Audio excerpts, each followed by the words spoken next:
খাদিজা বলে একবার আমি নবী যেই না দেখেছি আমার খাদিজা সঙ্গে সঙ্গে আমি নবী আমার জন্য ঘরে দরজা খুলে দিয়েছে। যত রাত্রে আমি নবী আমার খাদিজার ঘরের দরজায় গেছি শুধু একবার আওয়াজ দিয়েছি খাদিজা, যেই না আওয়াজ দিয়েছি খাদিজা, তুমি আমার খাদিজা আমার জন্য ঘরের দরজাটা খুলে দিয়েছে।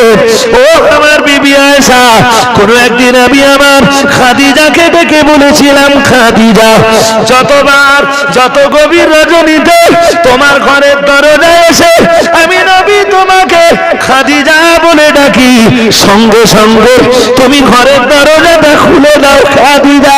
সারাটা রাত কি তুমি ঘুমাও না? সারা রাত কি তোমার পিঠ তুমি বিছানায় লাগাও না? তোমার মাথাটা কি বালিশে লাগাও না? বাপ যেদিন ছেলেকে ভুলে যাবে, ছেলে যেদিন বাপকে ভুলে যাবে, ভাই যেদিন ভাইকে ভুলে যাবে, মা যেদিন মেয়েকে ভুলে যাবে, বেটি যেদিন মাকে ভুলে যাবে, ও বাবাজিরা ভাইরা, নবী আমার আল্লাহ শাহী দরবারে কখনো কখনো হাত দুটো তুলে দোয়া চাইতো, ও রব্বুল আলামিন আল্লাহ তোমার শাহী দরবারে করুন মিনতি আল্লাহ তাআলা ওই কঠিন দিনে আমি খাদিজা আমি তোমার নবী জানো আমার বিবি খাদিজার কথা না ভুলে যায়।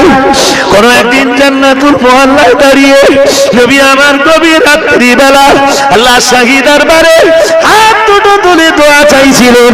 সেদিন নবী আম্মা জান আয়েশার ঘরে ছিলেন।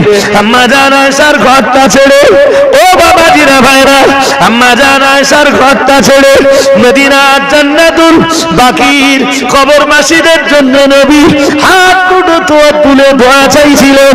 যদিও আম্মা জান খাদিজার কবর জান্নাতুল বাকিতে নয়, আম্মা জান খাদিজাতুল কুবরার কবর মক্কার শরীফের সর্ববৃহৎ কবরস্থান জান্নাতুল মুআল্লায় জান্নাতুল বাকিতে দাঁড়িয়ে দাঁড়িয়ে নবী দোয়া চাইছিলেন, ও রব্বুল আলামিন আল্লাহ বাপ যেদিন বেটাকে ভুলে যাবে, বেটা যেদিন বাপকে ভুলে যাবে, মা যেদিন বেটিরে ভুলে যাবে, বেটি যেদিন মাকে ভুলে যাবে, ভাই যেদিন ভাইকে ভুলে যাবে, বন্ধু যেদিন বন্ধুকে ভুলে যাবে, স্বামী যেদিন স্ত্রীকে ভুলে যাবে, স্ত্রী যেদিন স্বামীকে ভুলে যাবে, ও রব্বুল আলামিন আল্লাহ ওই কঠিন দিনে তোমার নবী জানো, তোমার নবী জানো সেদিন খাদিজার কথাটা না ভুলে যায়। জান্নাতুল বাকির কবরস্থানে দাঁড়িয়ে আম্মা জান আয়েশা কথাগুলো শুনছিলেন। নবী ঘরে ঢুকবার আগে আম্মা জান আয়েশা ঘরে প্রবেশ করেছে।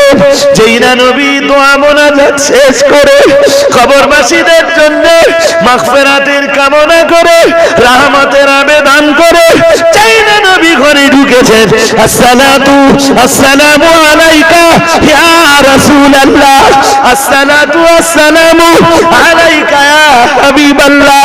নবী সালামের জবাব দিলেন, ইয়া রাসূলুল্লাহ আমি আয়েশা হঠাৎ আমার ঘুমটা ভেঙে গেল, বিছানাতে আপনাকে পাচ্ছিলাম না, খুঁজতে খুঁজতে জান্নাতুল বাকির কবরস্থানের ধারে তোর চলে গেলাম, ইয়া রাসূলুল্লাহ আপনার কণ্ঠের আওয়াজ পেলাম, হুজুর আপনি তখন দোয়া চাইছিলেন, ও রব্বুল আলামিন আল্লাহ, ও রব্বুল আলামিন যেদিন সবাইকে ভুলে যাবে সেদিন আমি নবী জানো খাদিজার কথাটা না ভুলে যাই।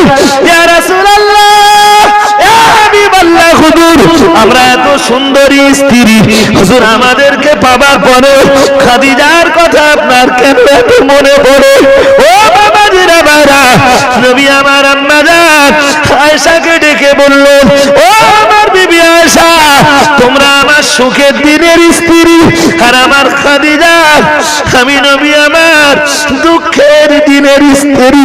মক্কার মাটিতে আমি নবী সারাদিন দিনের দাওয়াত দিতাম, কেউ আমার পাগল বলতো, কেউ আমাকে জাদুকর বলতো, কেউ আমাকে জ্যোতিষী বলতো, কেউ আমাকে ইটের মাটির ডালা ছুঁড়ে মারতো, কেউ আমাকে পাথর ছুঁড়ে মারতো, কেউ আমাকে গালিগালাজ করতো, কেউ বা আমার চলার পথে কাঁটা বিছিয়ে দিত, কেউ বা আমার নামাজের আলাতে আমি নবী আমার গর্দানে লাথি মারবার চেষ্টা করতো, কেউ বা আমার অপনাস্তের চেষ্টা করতো।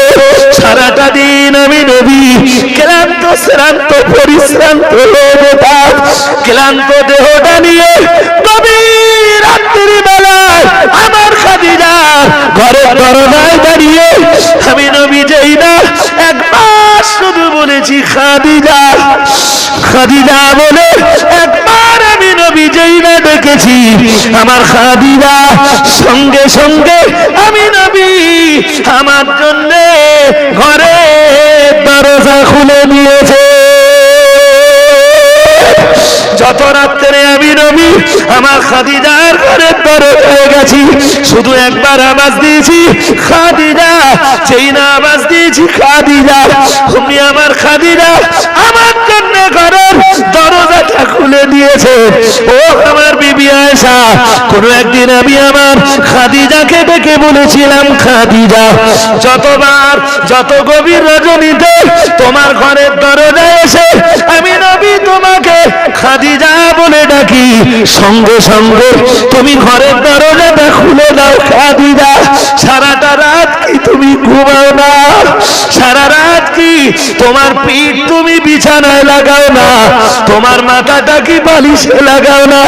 সেদিন খাদিজা আমাকে জবাব দিয়েছিলেন, ইয়া রাসূলুল্লাহ, সারাদিন আপনি দিনের দাওয়াতের কাজে থাকেন, মানুষ কেউ আপনার পাগল বলে, কেউ আপনাকে জ্যোতিষী বলে, কেউ আপনাকে জাদুকর বলে, কেউ আপনাকে পাথর ছুঁড়ে, কেউ ইটের গোটা পাথরের গোটা ছুঁড়ে ইয়া রাসূলুল্লাহ আপনার দেহে আঘাত করে, কেউ বা আপনার চলার পথে কাঁটা বিছিয়ে দেয় ইয়া রাসূলুল্লাহ।